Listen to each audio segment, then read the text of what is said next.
Good morning, everybody, and greetings to you from Penn Vicarage on this Thursday morning. Hope things are good for you so far, and I hope you have a lovely day. Hope you're well and cheerful, and it's really good to see. I'm so glad you can join us this morning. Now, in our readings, we are working through the Gospel of John. To remind you, it's the Festival of Booths, one of the three main festivals of the Jewish year. And Jesus' brothers had encouraged him because Jesus' popularity had been a bit on the wane at the time. They said, go to Jerusalem, great opportunity to show off your miraculous powers, encourage your followers, and get a few more converts while you're at it. Now, Jesus doesn't go in their time. He doesn't go at the beginning in a blaze of glory, but he kind of slips in about halfway through, goes into the temple to teach, and this is what happens. John's Gospel, chapter 7, starting to read at verse 14. About the middle of the festival, Jesus went up into the temple and began to teach. The Jews were astonished at it, saying, how does this man have such learning when he's never been taught? Then Jesus answered them, my teaching is not mine, but his who sent me. Anyone who resolves to do the will of God will know whether the teaching is from God or whether I'm speaking on my own. Those who speak on their own seek their own glory, but the one who seeks the glory of him who sent him is true, and there's nothing false in him. Did not Moses give you the law? Yet none of you keeps the law. Why are you looking for an opportunity to kill me? The crowd answered, you have a demon. Who is trying to kill you? Jesus answered them, I performed one work, and all of you are astonished. Moses gave you circumcision, but it is, of course, not from Moses, but from the patriarchs. But you circumcise a man on the Sabbath.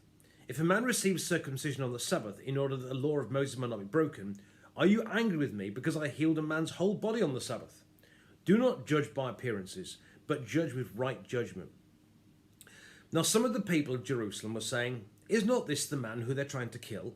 And here he is speaking openly, but they say nothing to him. Can it be the authorities really know that this is the Messiah? Yet we know where this man comes from. But when the Messiah comes, no one will know where he is from. Then Jesus cried out as he was teaching in the temple, you know me, and you know where I am from. I've not come on my own, but the one who sent me is true, and you do not know him. I know him because I'm from him, and he sent me. And they tried to arrest him, but no one laid hands on him because his hour had not yet come. Yet many in the crowd believed in him and were saying, when the Messiah comes, will he do more signs than this man has done? And this is the word of the Lord. Thanks be to God. Right, so Jesus has arrived. He kind of slips into the feast halfway through and starts to speak in the temple.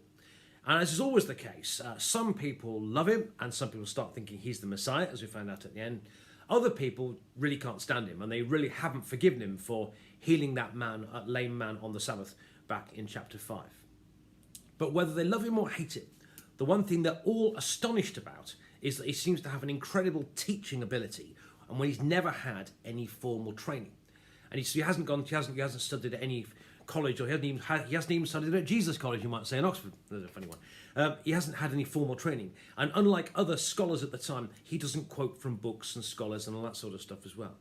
But Jesus himself instead says, my teaching is from him who sent me. So they're all astonished at his teaching, whether they like him or not. And Jesus says, actually, my teaching has not come from scholarship. My teaching has come directly from God. The question is he right? That's the thing. And Jesus, in this reading, gives them 4 reasons why they can believe him, why his teaching is right. The first thing he says is that I give the glory to God.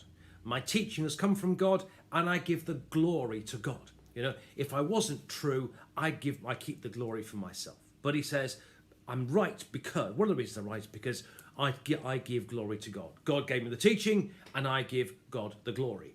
That's the first thing. Second thing he says is, and actually the fifth about that as well, I want to say also that one thing we need to remember from that is that we need to keep giving the glory to God too. As I said a few days ago, old churches used to have spires on, and the idea was that it would point towards God. And we need to make sure that, like Jesus, that we do what we can to give the glory to God. So the first reason they should believe in Jesus is because he gives glory to God. And actually, we need to remember, as I say, to give glory to God too. The second thing Jesus says is that people who are open to doing the will of God recognize that what he's saying is right. And it's a slightly strange argument, but I think what he's saying is that some people are discovering what I'm saying is right, and those who are open to what God has to say, those who are open to the will of God, will know that what he's saying is right. And I think there's also a lesson for that for us today too, that actually if our hearts are inclined towards God, if our sails, if you like, are open into the wind for God, if we're open to hear what God has to say, we will recognize what Jesus says. And if we want to hear God's will, we need to be open to what God has for us. And at the time, some people in Jerusalem were open to hear what God says, and a lot of people clearly just weren't open. Their minds and hearts were closed, and they weren't going to want to hear it. And if they didn't want to hear it, they wouldn't. But if they did want to hear it, then they would. So what I think the message for us is, if we keep our hearts and minds open to what God has for us, then we will receive what God has for us. So that's the first thing. Jesus, you believe Jesus because he gave glory to God, and so should we. Secondly, because people's minds and hearts are open to God, then they'd recognize, and we need to make sure that we have open hearts and minds today too. The third thing Jesus says is, unlike them, he says, he does not judge by appearances. They have written him off because he healed a lame man on the Sabbath. And yet Jesus says to them, you guys circumcise 8-day-old boys on the Sabbath. How can it possibly be right that that it's right for you to circumcise a little boy on the 8th day, but it's not all right to heal a man's entire body? You've written me off because I did a good thing on the Sabbath, but actually you're working on the Sabbath too. And what Jesus is saying here is, you shouldn't judge by appearances. God does not look at the outside, God looks at the heart. And actually, so should we. And actually, it's important as Christians today too, that we don't just judge by external appearances. It's amazing what God can do in people's lives. And it's amazing the people God uses. And it's often not the people we'd necessarily expect to. But we should, like Jesus, we should not judge by appearances. God doesn't, he didn't, and neither should we. And actually, neither should we in churches today. We should be careful to make sure we are looking at the heart as much as we can. And no, we're not judging by external experiences. So that's the third reason. The fourth one is a bit of a funny one. There was a legend at the time that the Messiah, when the Messiah came, they wouldn't know where he came from. And what they're saying is, we know where you've come from. You know, we know where you were born. So how you can't be the Messiah. And what Jesus is saying is slightly odd. He said, actually, I come from God. And because you don't know God properly, therefore you don't know where I've come from. Because I came from God and you don't know God properly, therefore you don't know where I've come from. So actually, I am the Messiah because Jesus has come from God. And actually, we need to remember again today, the talk of tonight's Alpha course is, who is Jesus? And we need to remember that Jesus is so much more than just a good man. But actually, he came from God, that he is divine. And he's really special, and he's come from God, and he's not just another good man.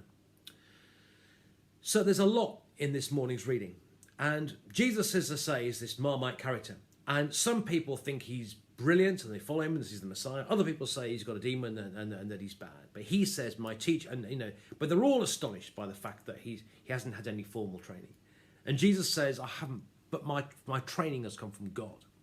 And then goes on to give 4 reasons why they should accept it. Firstly, because he gave the glory to God rather than to himself. And we today need to give the glory to God rather than keeping ourselves to.